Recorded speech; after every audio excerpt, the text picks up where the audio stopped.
Let's continue our video. Welcome back FFC, so let's start. LRTS talk about Yuji's resistance to Sukuna. Of course, learning a curse technique is good enough, however, it should not be enough for him to defeat Sukuna. That is precisely where another power comes in, or, rather, a resistance to power. Provided that Yuji awakens the same curse technique as Sukuna, it is possible that he will develop some sort of resistance to the powers that Sukuna utilizes. Essentially, this would mean that Yuji would not be on the same level as Sukuna, however, he would be the only person capable of fighting against him and surviving his techniques after the death of Gojo. This would mean attacks such as cleave and dismantle, which would then also be a part of Yuji's very own curse technique, would not work as well on him, and this would offer him great resistance in combat.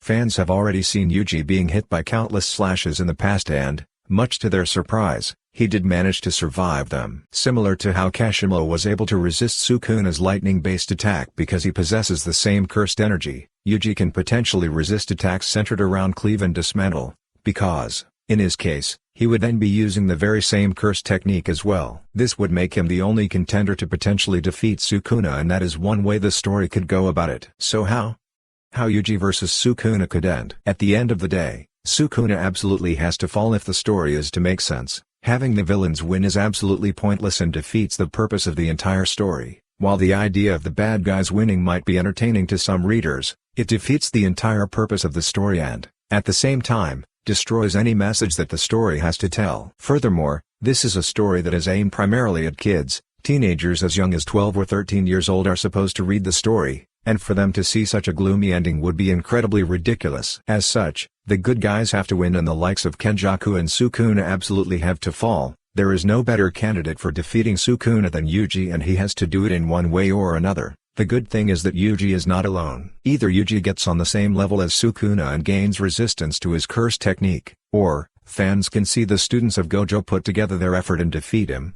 Gojo raised his students very well over the years, and it would be fitting for them to combine their strengths to defeat Sukuna. However, at the end of the day, Sukuna should be Yuji's to kill. Whatever ends up happening, fans can rest assured that they will most likely see a one-on-one between Yuji and Sukuna, and, when that happens, the King of Curses might very well meet his end at the hands of Itadori.